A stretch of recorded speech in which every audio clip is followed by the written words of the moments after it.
the directive came down that you must wear a mask in supermarkets. Yeah. Really? Okay, let's have a look at that. Now go to Advocate Me, where Serene has got all the data, so you can check this out. Please check it out for yourself, but here's the short version. There are exemptions to wearing the mask.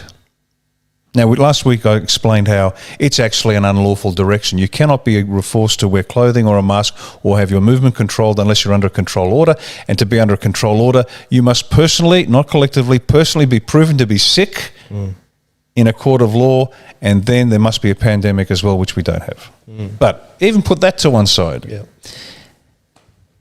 There are exemptions to wearing a mask. Now, those exemptions include many things, and one of them might be you have a medical exemption. So if you have a medical condition, that gives you the right not to wear a mask. Now, what does a medical condition comprise? Well, the obvious ones are respiratory illnesses where you have difficulty breathing, no problem. One of the little-known ones is anxiety. Now, how is anxiety defined? Anxiety is defined as having trouble with a situation over which you have no control. You're worried about something over which you have no control. Now, to whom does that apply in Australia today? Everyone? I think it is everyone. Now, here's the really good part. If the coppers pull you up, and believe you me, the coppers are on our side, they really are. Certainly in New South Wales. Vic, you got a different problem. But in New South Wales, the coppers are on our side. Now, here's the deal. Because they're asking the same questions. The coppers are actually saying, hang on a minute, is this lawful? And they are not getting answers from their superiors. Good old Mick Fuller, the man who allegedly said that the people should be afraid of the police. And just by the way, his senior leadership are more divided than you can imagine. But that's a separate story. They're not giving the answers to the coppers. And if you suffer from a medical condition, let's say anxiety, like you're facing a situation over which you have no control and you're worried about it, you can say, well, I have an exemption. I have a medical exemption, and the police are not allowed to ask you what that cause of that medical exemption is, and they are not allowed to ask you for evidence of that simply because that's a breach of medical privacy. Does that make sense? So everyone following me here? So if you are worried about something over which you have no control, that is the formal definition of anxiety, and anxiety is a legitimate exemption from wearing a mask under the health rules, then guess what, folks? Feel free to go to Coles and Woolies in your local supermarket without a mask, because if you are challenged, all you have to do is say, I have a medical exemption. What's the medical exemption? I don't have to tell you. And that's it. It is as pure and simple as that. This whole thing's a joke. And I mean, one of the examples of that was this week, the World Health Organization, they basically redefined what herd immunity is again. Now, we've talked about this in the past, but this is actually slightly different. They said on Monday that even with the widespread rollout of the vaccination program, herd immunity will not be achieved in 2021. Dr.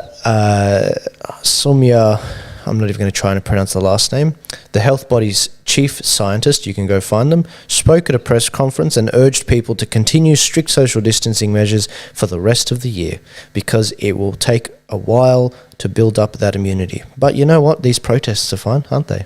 Abolish Not Australia. Oh, yeah. Not a problem at all. If the masks work, why do we need to social distance? If the social distancing works, why do we need the masks? If the vaccine works, why do we need either?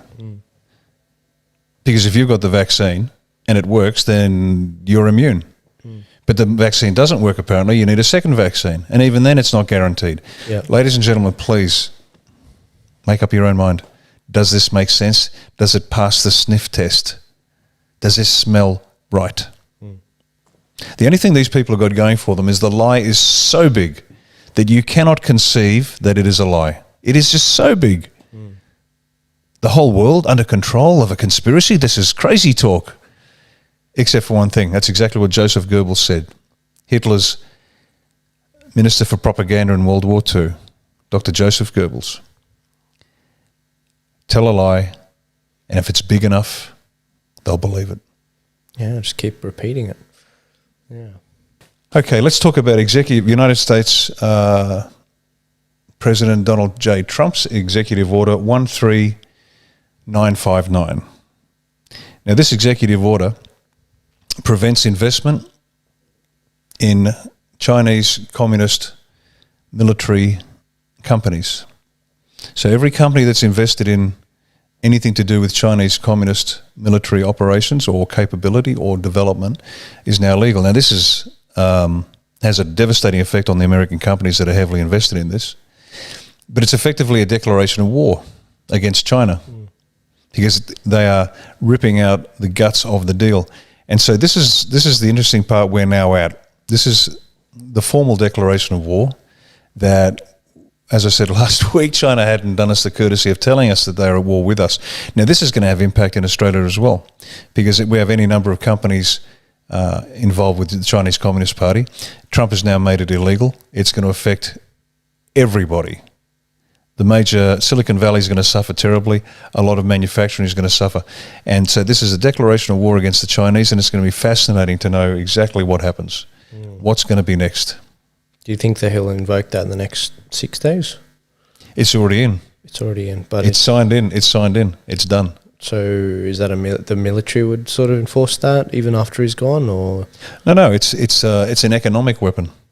It's an economic weapon. These companies now have to withdraw from any involvement in the Chinese Communist Party, which is absolutely sensible and prudent. Yeah, it should have been done ages ago. It's certainly one of our policies. Anybody has anything to do with the CCP, that'll be an act of treason and sedition.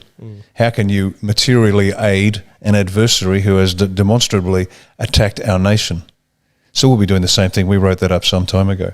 The next bit that I think is really interesting is the Insurrection Act.